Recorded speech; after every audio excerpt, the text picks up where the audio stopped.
नमस्कार साथियों, स्वागत है सभी का केडी ऑनलाइन क्लासेज के यूट्यूब चैनल पर। हमारा डिस्कशन चल रहा था राजस्थान के लोक देवता। उसी वीडियो को कंटिन्यू रखते हुए आज हम बात करेंगे भूरिया बाबा या गौतमेश्वर बाबा की। तो इनका उपनाम है गोडवाड़ के मीणाओं के इष्ट देवता, सूर्य के प्रतीक, और इनका मुख्य मंदिर है कौशल्या शिवगंज सिरोही के अंदर। इनका मेला लगता है 13 अप्रैल से 15 अप्रैल के मध्य। इन्हें गौतमेश्वर ऋषि महादेव के नाम से भी जाना जाता है। पूरिया बाबा इसे क्या कहते हैं उपनामों में? गोडवाड़ के मीणाओं के इष्ट देवता। आपको कमेंट करके बताना है कि गोडवाड़ क्षेत्र कौन सा है। सूर्य के प्रतीक, ये इनके उपनाम है। इनका मुख्य मंदिर है कौशल्या शिवगंज सिरोही के अंदर, और मेला लगता है 13 से 15 अप्रैल के मध्य। और इन्हें गौतमेश्वर ऋषि महादेव के नाम से भी जाना जाता है। मीणा जनजाति के लोग भूरिया बाबा की झूठी सौगंध नहीं खाते। मीणा जनजाति के जो भी लोग हैं वो भूरिया बाबा की झूठी सौगंध नहीं खाते। प्राचीन समय के अनुसार इस मेले में वर्दीधारी पुलिस कर्मियों का प्रवेश वर्जित था। पुरानी परंपरा के अनुसार जो भी पुलिसधारी है, वर्दीधारी है, उनको इस मेले के अंदर अनुमति नहीं थी, और मेले की संपूर्ण व्यवस्था समाज के पंच ही करते थे। जो बड़े बुजुर्ग लोग होते थे वही इस मेले की व्यवस्था करते थे। अगले देवता हैं वीर कल्ला जी राठौड़। इनका जन्म हुआ 1544 के अंदर सामियाना गांव मेड़ता नागौर के अंदर आश्विन शुक्ल अष्टमी को। जन्म कब हुआ? 1544 के अंदर सामियाना गांव के अंदर आश्विन शुक्ल अष्टमी को। इनके दादा का नाम था राव अंचला जी, और पिता का नाम था आस सिंह राठौड़, जो जयमल राठौड़ के छोटे भाई थे। जो वीर कल्ला जी राठौड़ थे, इनका पिता का नाम क्या था? आस सिंह जी, जो जयमल राठौड़ के छोटे भाई थे। और इनके बचपन का नाम था केसरी सिंह। बचपन का नाम क्या था? केसरी सिंह। और योगी थे भैरवनाथ। इनके गुरु का नाम क्या था? योगी भैरवनाथ। और बचपन का नाम था केसरी सिंह। माता का नाम श्वेता कुंवर। उपनाम थे इनके चार हाथों वाले देवता। वीर कल्ला जी राठौड़ का उपनाम क्या था? चार हाथों वाले देवता, केहर या कल्याण या कमध्वज, योगी, बाल ब्रह्मचारी, शेषनाग के अवतार, ये इनके उपनाम थे। इनका मुख्य मंदिर है रनेला या रुंडेला ग्राम पंचायत बरोड़ा उदयपुर के अंदर। मुख्य मंदिर किस ग्राम पंचायत के अंदर है? रुनेला या रुंडेला, जो कहाँ पड़ता है? उदयपुर के अंदर। और इनके उपनाम थे चार हाथों के देवता, केहर, कल्याण या कमध्वज, योगी, बाल ब्रह्मचारी या शेषनाग के अवतार। और इनका मेला लगता है आश्विन शुक्ल अष्टमी। कब लगता है? आश्विन शुक्ल अष्टमी को। और यहाँ लकवा, भूत, पिशाच, जहरीले जानवरों को काटने का इलाज किया जाता है। कल्ला जी की चार खंभों की छतरी चित्तौड़गढ़ दुर्ग की भैरव पोल के पास बनी हुई है। कल्ला जी राठौड़ हैं, उनकी चार खंभों की छतरी कहाँ बनी हुई है? चित्तौड़गढ़ दुर्ग में भैरव पोल के पास। चित्तौड़गढ़ के तीसरे साके में अकबर के आक्रमण के समय 25 फरवरी 1568 को अपने चाचा जयमाल को कंधे पर बैठाकर युद्ध किया, इसलिए इन्हें दो सिर में चार हाथों वाले देवता कहते हैं। इस युद्ध में कल्ला जी लड़ते हुए वीरगति को प्राप्त हुए थे। कल्ला जी राठौड़ हैं वो चित्तौड़गढ़ के तीसरे साके के समय अपने चाचा जयमल को कंधे पर बैठाकर युद्ध किया था, इसलिए इन्हें दो सिर वाला और चार हाथों वाला देवता कहते हैं। और इस युद्ध में कल्ला जी लड़ते हुए वीरगति को प्राप्त हो गए थे। अगले देवता हैं वीर फत्ता जी। इनका जन्म गजानिया परिवार में सातू गांव जालोर के अंदर हुआ। इनका मुख्य मंदिर है सातू गांव जालोर में। जन्म कहाँ हुआ? गजानिया परिवार में सातू गांव में जालोर के अंदर। और इनका मुख्य मंदिर है सातू गांव जालोर में। मेला लगता है भाद्रपद शुक्ल नवमी को।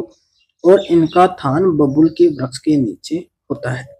इन्हें शस्त्र विद्या का ज्ञान था, और इन्होंने लुटेरों से गांव की रक्षा करते हुए प्राणोत्सर्ग किया, यानी अपनी जान गंवाई थी लुटेरों से गांव की रक्षा करते हुए।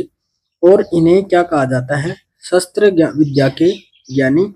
और इनका थान कहाँ होता है? बबुल के वृक्ष के नीचे। मेला लगता है भाद्रपद शुक्ल नवमी को। मुख्य मंदिर कहाँ है? सातों गांव जालोर के अंदर। अगले देवता हैं मामा देव। इनका उपनाम है बरसात के लोक देवता। बरसात के लोक देवता किसे कहा जाता है? मामा देव को। और इनका कोई मंदिर नहीं होता। मामा देव का कोई मंदिर नहीं होता और न ही कोई मूर्ति होती है। लकड़ी का कलात्मक तोरण बनाकर गांव के बाहर मुख्य मार्ग पर स्थापित किया जाता है।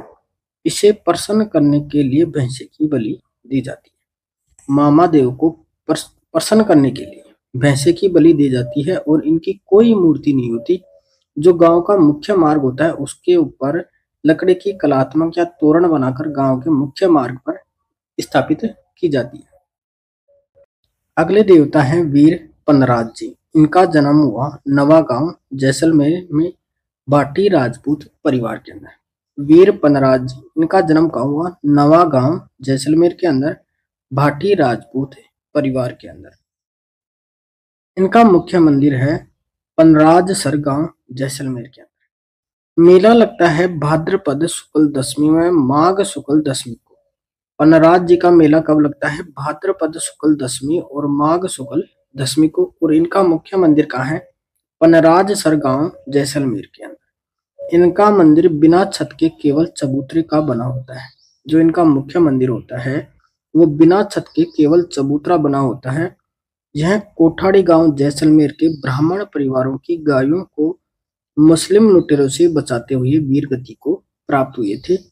और इन्हें तेजा गोगा पाबूज के समान गो रक्षक देवता माना जाता है। इनके समान तेजाजी गोगा जी पाबूजी के समान गो रक्षक देवता माना जाता है। और ये कोठाड़ी गांव के ब्राह्मण परिवारों की गायों को मुस्लिम लुटेरों से बचाते हुए वीरगति को प्राप्त हुए थे। और इनका मुख्य मंदिर है वो चबूतरे पर बना होता है जिसकी छत नहीं होती। और इनका मेला लगता है भाद्रपद शुक्ल दशमी व माघ शुक्ल दशमी को। मुख्य मंदिर कहाँ है? पनराजसर गांव जैसलमेर के अंदर। अगले देवता हैं हरिराम जी। इनका जन्म 1602 के अंदर झोरडा गांव नागौर के अंदर। हरिराम जी का जन्म कहाँ हुआ? झोरडा गांव नागौर के अंदर। पिता का नाम था राम नारायण। पिता का नाम क्या था? राम नारायण। माता का नाम था चंद्राणी देवी। गुरु का नाम था भूरा। और इनका मुख्य मंदिर है झोरडा गांव नागौर के अंदर। इनका मेला लगता है चैत्र शुक्ल चतुर्थी में भाद्रपद शुक्ल चतुर्थी को। मेला कब लगता है? चैत्र शुक्ल चतुर्थी व भाद्रपद शुक्ल चतुर्थी को। इनके मंदिर में मूर्ति नहीं होती और सांप की बांबी या बाबा के चरण प्रतीक के रूप में पूजे जाते हैं। सांप की बांबी या बाबा के चरण प्रतीक के रूप में पूजे जाते हैं हरिराम जी के। इनके थान पर सांप काटे हुए व्यक्ति का मंत्र से इलाज होता है। इन्होंने 84 प्रकार के नियमों का पालन किया था। जो हरिराम जी थे इन्होंने 84 प्रकार के नियमों का पालन किया था। और इनके थान पर सांप से कटे हुए व्यक्ति का मंत्र के साथ इलाज किया जाता है। और इनका मेला लगता है चैत्र शुक्ल चतुर्थी व भाद्रपद शुक्ल चतुर्थी को। अगले देवता है भूमिया जी। भूमि के रक्षक देवता। राजस्थान में किसान इनकी पूजा प्राय खेत खलियान में करते हैं। जयपुर के नाहरसिंह भूमिया व दौसा दुर्ग के समीप सूरजमल जी भूमिया का मुख्य मंदिर है। भूमिया जी जिन्हें क्या कहा जाता है? भूमि के रक्षक देवता। इसमें राजस्थान के जो किसान होते हैं जो इनकी पूजा करते हैं खेत खलियानों में काम करते समय। और जयपुर में नाहरसिंह भूमिया व दौसा के समीप सूरजमल जी भूमिया का मुख्य मंदिर बना हुआ है। अगले लोक देवता है केसरिया कुंवर जी। लोक देवता गोगा जी के पुत्र थे। केसरिया कुंवर जी लोक देवता हैं गोगा जी उनके पुत्र थे। इनका मुख्य मंदिर है ब्रह्मसर हनुमानगढ़ के अंदर। और दूसरा मंदिर है ददरेवा चूरू के अंदर। प्रतीक चिन्ह है सर्प। प्रतीक चिन्ह क्या है केसरिया जी कुंवर का? सर्प। इनका थान खिजड़ी वृक्ष के नीचे होता है। केसरिया कुंवर जी का थान होता है वो कहाँ होता है? खिजड़ी वृक्ष के नीचे। वह थान पर सफेद रंग की ध्वजा होती है।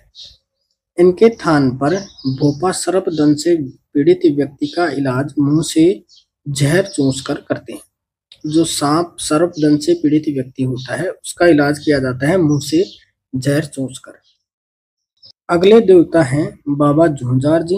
इनका जन्म हुआ इमलोहा गांव नीमका थाना के अंदर राजपूत परिवार में। मुख्य मंदिर है सालोदड़ा नीमका थाना के अंदर। झुंझार जी का मुख्य मंदिर कहाँ है? सालोदड़ा नीमका थाना के अंदर। मेला लगता है रामनवमी को सालोदड़ा गांव के अंदर। इनके मंदिर में नवविवाहित जोड़े आते हैं। जो नवविवाहित जोड़े होते हैं वो इनके मंदिर में आते हैं। इनके गांव में मुस्लिम लुटेरों ने आक्रमण किया था, तब इन्होंने अपने भाइयों के साथ मिलकर उनका सामना किया था। अगले देवता हैं झरडा जी या रूपनाथ जी, जिनका जन्म हुआ कोल्लूमंड फलोदी के अंदर। देवता हैं झरडा जी या रूपनाथ जी। इनका जन्म हुआ कोल्लूमंड फलोदी के अंदर। पिता का नाम था बूढ़ू जी, जो बाबूजी के बड़े भाई थे। माता का नाम था केशव कंवर। ननियाल था गिरनार गुजरात के अंदर। और इनका मुख्य मंदिर है कहाँ? कोल्लूमंड फलोदी के अंदर। अन्य मंदिर है सिंभुदड़ा गांव नोखा मंडी बीकानेर के अंदर। इन्होंने 12 वर्ष की उम्र में अपने पिता बूढ़ो जी व चाचा बाबूजी की मृत्यु का बदला जिंदन राव खींची को मारकर लिया था। हिमाचल प्रदेश में इनकी बालकनाथ के नाम से पूजा की जाती है। झरडा जी की हिमाचल प्रदेश के अंदर किस नाम से पूजा की जाती है? बालकनाथ के नाम से। और इनका अन्य मंदिर कहाँ है? सिंभुदड़ा गांव बीकानेर के अंदर। और मुख्य मंदिर है कोल्लूमंड फलोदी के अंदर। इसके साथ अगले वीडियो के अंदर हम बात करेंगे डूंगर जी, जवाहर जी और आगे जो जितने भी देवता बच गए उनकी। तब तक के लिए धन्यवाद दोस्तों। जय हिंद।